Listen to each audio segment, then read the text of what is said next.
ያ ሴቶች ያለንን ቀን ብዙውን ነገር ሴት ማለት እናት ወንድም ሁሉ ነገር ችላ ሀገርም ናት። ሀገራችን የምትጠራው በማለት በሴት አይደል? እንኳን እሱ ቀርቶ ውሃ መጣች ማለት የምትባለው ያ ሁሉ በሴት ስለሆነ ሴት ማለት እግዚአብሔር ራሱ ከሰማይም ራሱ መርጦ የመረጣት ብትኖር ሴት ናት። ይህ ሁሉ ትውልድ የመጣው ከሴት ነው። ዓለምን የሞላ ነው። ዓለም ላይ መተን ደግሞ ሌሎችን ነገር እንድናደርግ ያደረጉትም ሴቶች ስለሆኑ ሴቶች ለራሳቸው አንድ ሞራል ከዛ በመቀጠል ሴቶች ተጠቃሚነት ላይ በጣም መስራት አለባቸው። ማለት ቅድም ቹቹ ስትናገር እንደነበረ አንድ ሴት ልጅ ስታገባ ቤቷ ስትገባ በቃ ልጅ ወለደች ባላገባች የእሷ ህይወት እዛ ጋር ያበቃ ይመስላል። አይደለም። ሴቶች ወደፊት ቀድመን መውጣት የምንችል አገር መምራት የምንችል ክብር ከንቲባችንን ታያታላችሁ አይደል? ኮሪደር ስራ አዲስ አበባን ጥንቅቅ አድርገው እየመሩ ያሉት በክብር ከንቲባችን እየተመራ ያለው እና ያንን ጥንካሬ ሴቶች ከቤት መሪነትን ይጀምራል። ከዛም ያልፍና ሀገርን ይቀጥላል ብሎም ዓለምን ያካትታል ማለት ነው። በዛ ልክ ሴቶች መሪ ስለሆናችሁ ኢቭን አይደለም እሱ አካባቢያችን ላይ እንኳን ግጭት ሲፈጠር ሴቶች ናቸው ማረጋጋትን የሚችሉት እና እናንተ ጠንካራ ናችሁ፣ የጀርባ አጥንት ናችሁ። ከዛም አልፎ ብዙ ወልዶ አርግዞ ልጅን የመሰለ ነገር መስጠት ትልቅ ተቋም ራሱን የቻለ ተቋም ነው። አይታወቅም እንጂ አንድ መስሪያ ቤት ወይም አንድ ፋብሪካ ልብስ ለማምረት ብዙ ሂደቶችን አድርጎ ልብስ ያመርታል አይደል? እንደዛም ሴት ልጅ ከእርግዝናዋ አንስቶ ብዙ ቻሌንጆች አሉ። ስታረግዝ ምግብ ማቅለሽለሽ አለ፣ ማስመለስ አለ። ያንን ሁሉ ቻሌንጅ አልፎ ሰው የሆነ ፍጡር ፈጥራ የምትሰጥ ሴት ናት። ሴት ለዛ ነው ሴቶች ጠንካራ ናችሁ፣ ጎበዝ ናችሁ ተብላችሁ የምትባሉትና በዛው ልክ ደግሞ ተጠቃሚነትን ቅድም እንዳልኳችሁ በስራው ወደፊት መምጣት አለ። እችላለሁ የሚሉ መንፈስ በእናንተ ሊኖር ይገባል። እኔ አልችልም፣ ሴት ነኝ፣ ለወንድ ነው የሚገባው፣ እኔ መስራት አልችልም ብላችሁ አትምረጡ። ስራ መርጣችሁ ወደፊት ለፊት ገብታ ወሳችሁ ስራ እንድትሰሩ ይላችሁ። እንኳን ደስ አላችሁ፣ እንኳን አደረሳችሁ። ይባላል የመጣሁት ከቀበሌ የድሮ 25 በአሁኑ 13-14 ነው። ለዚህ ቀን ስለደረሰን እግዚአብሔር የተመሰገነ ይሁን። እንኳን አደረሳችሁ።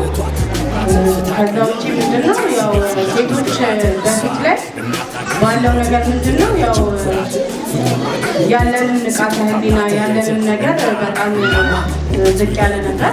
አሁን ባለው ነገር ግን የተለያዩ ድሎች እየተፈጠሩ ነው። ለወጣቶች የተለያዩ የወጣት የስራ ላይ ልምምዶች እንዲሁም የተለያዩ ነገሮች እየተፈጠሩ ነው። በዛ ደግሞ ያው በጣም ደስተኛ ነን። ስለዚህ ያው አሁንም ቢሆን ደግሞ ምንድነው ለእኛ ለሴቶች ደግሞ ያው ልዩ ትኩረት ወረድ ብላችሁ ልዩ ትኩረት ተሰጥቶ ባለው ነገር ላይ ደግሞ በተሻለ መልኩ እንትን እንዲደረግልን ማለት ልዩ ትኩረት እንዲሰጠን። ምክንያቱም በጣም ብዙ ሞራል ያለን ወጣቶች አለን እዚህ ጋር ማለት ነው።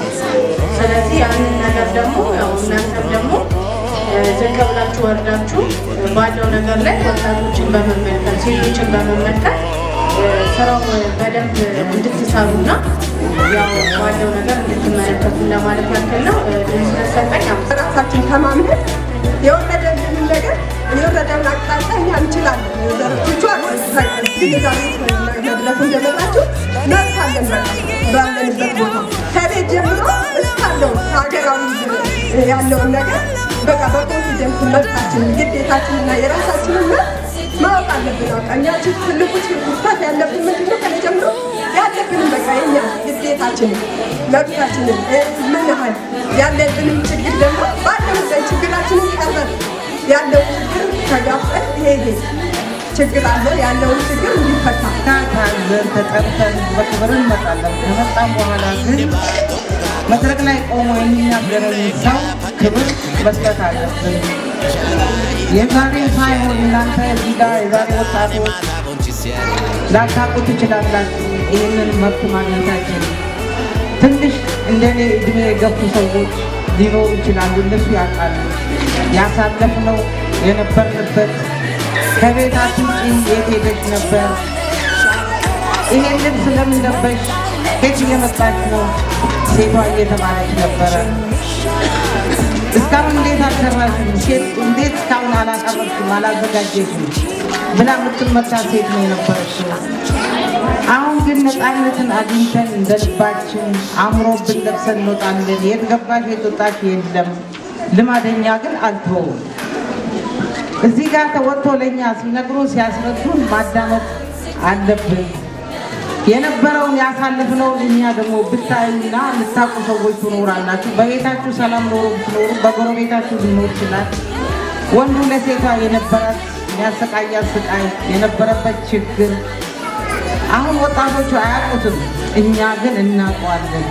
ዛሬ ግን ክብር አግኝተን እኩል እያማረብን ወጥተን እዚህ ጋር ያለውን ተካፍለን ጥሩ ነገር ሰምተን ወደ ቤታችን እንገባለን። ስንመጣ እዚህ ጋር ስብሰባ ብለን ስንመጣ በሴቷ በተለይ በሴቷ ተብሎ ሲጠራ ቤታችን መቀመጥ የለብንም። ተሯሩጠንም ብናድር ወዲያ ወዲህም ብንል ግን ለዚች ቀን እኛ ስንጠራ ክብር ያስፈልጋል።